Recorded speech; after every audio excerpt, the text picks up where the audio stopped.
once again for being with us and amplifying our voice, sending it far and wide. Today, yet again, we are back on the trail. We were able to survive last night. The brutality, the criminality, the violence orchestrated by the police and the military. You saw how we were blocked from addressing the people of Katakwi. We were blocked from addressing the people of Amoria. And we were even blocked from accessing the hotel that we have booked. By the grace of God, we were able to find an alternative and we slept well. We are back and we are stronger than ever. Before we head out today,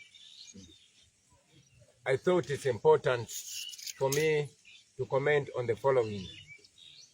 First and foremost, you have heard General Museveni claiming that NUP stole his votes. In the past, he said we stole 1 million votes from him. And then later on, he said we stole 2 million votes from him. Now, yesterday, he came up with a new allegation. He said we stole 2.7 million votes from him.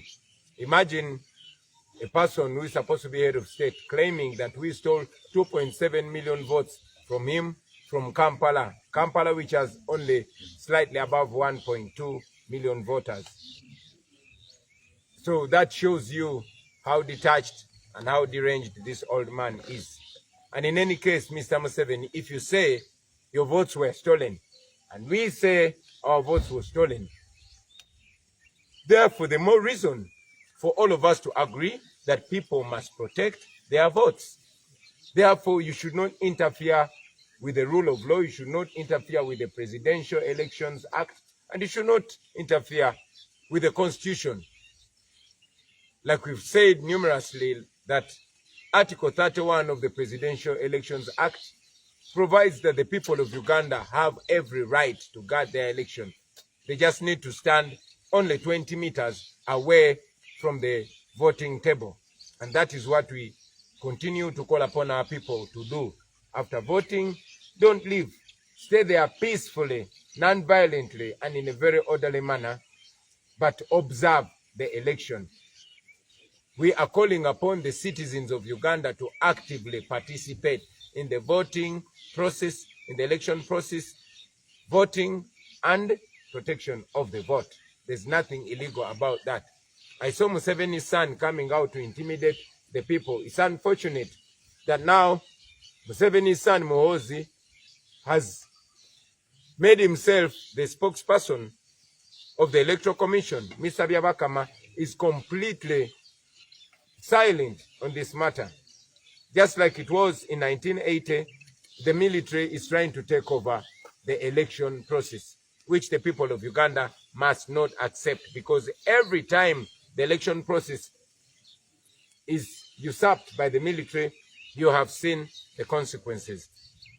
We call upon Mr. Byabakama. Mr. Byabakama, if you cannot conduct this election in a transparent manner and in a legal manner, the best thing for you to do is to resign. That's number one. Number two, we saw General Museveni intimidating the people of Uganda. Yes, I said it, and I say it again. According to you, boss, we are 49 million Ugandans.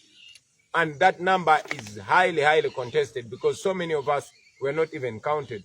But if we are to go by you, boss, numbers, that we are 49 million Ugandans, therefore we cannot be subjugated by the police and the military, especially if we are not breaking any law.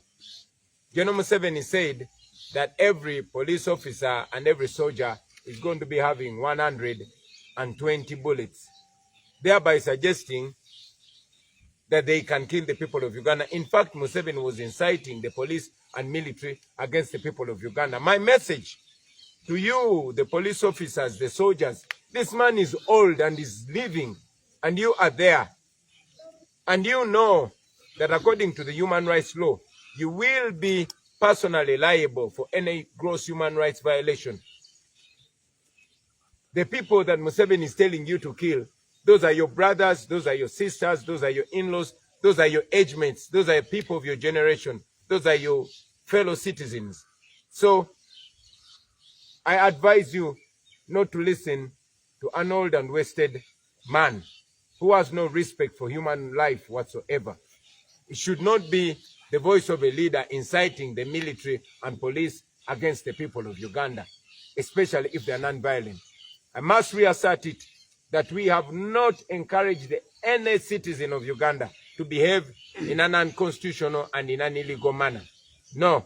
Everything we encourage the people of Uganda to do is way within the law. We have encouraged the people of Uganda to exercise their right within the law.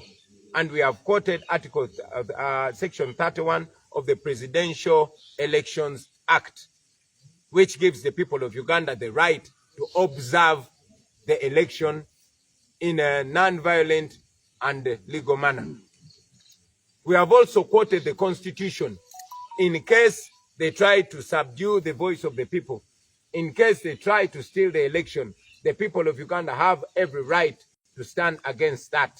And that is according to Article 29 of the Constitution, which provides that the people of Uganda have every right to protest, to demonstrate non-violently and unarmed. And that is what we call the people of Uganda to do. Museveni, if you know that you're not going to rig the election, why do you intimidate the people of Uganda? Why are you scared about the people of Uganda demonstrating against any vote rigging? So I remind you, old man, you cannot intimidate the people of Uganda because you cannot kill all of them. To the people of Uganda, Uganda is your country. This is your opportunity, and you have to use it.